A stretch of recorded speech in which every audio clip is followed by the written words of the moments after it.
Kız bala gelin uyga kelgende al kul olup gelmeydi, şunu yaxşı düşüneydi.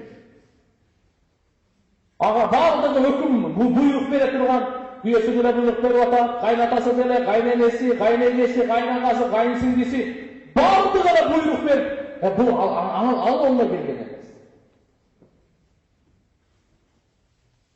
Şeriatta açık aytıp öyle.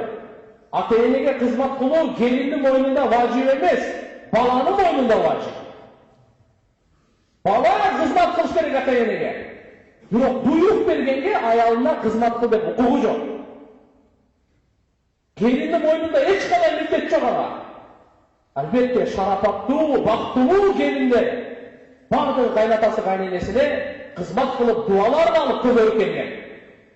Бирок милдеттүүлүккө келгенде сиздин мойнуңуздагы милдет, анын мойнунда эч кандай милдет эмес. Ушул эч качан себеп болбош керек ажырашууга. Үй-бүлөнү бузууга ушу себеп болбош керек, ошол келиндин кызматы себеп болбош керек.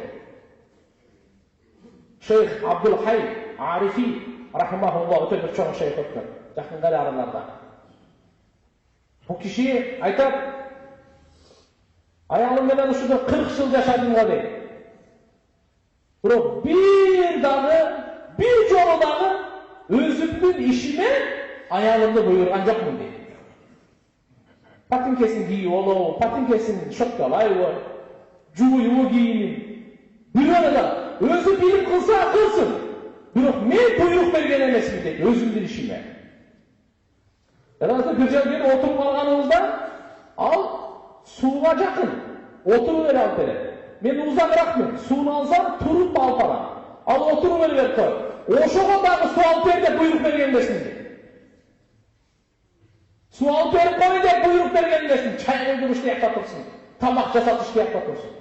Eger de özüm akıl esi menen çay koyup, tamak jasap, kir jууp, bardığın kılıp atabı, tuğan bunu kadırlaş gerek. Zulumluk kılbaş gerek. Şükür kılış gerek. Albatta kızlarımızda da tarbiyalay turgan nesileri var. Kençilikleri var.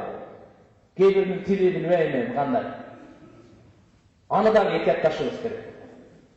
Ошон үчүн эгерде кайсы үйгө келин келе турган болсо, анын баардыгы жакшы көрсө, кайнатасы да, кайненеси, кайнежеси, кайнсиңдиси, бул чоң курманчылык, өзүнүн үй бүлө бала чакасын таштап, үй бүлөсүн, өзүнүн ата-энесин, агайындарын таштап, башка бир үйгө келип атат. Ушуга бир жоочулукту сездиртпей, жакшы бир мухаббат менен мамиле кылып кое турган болсо, кандай болот бул? Өзүнүн наркы үйün, келген үйün de ұлтып қалады. Зұлымды қылбаш керек.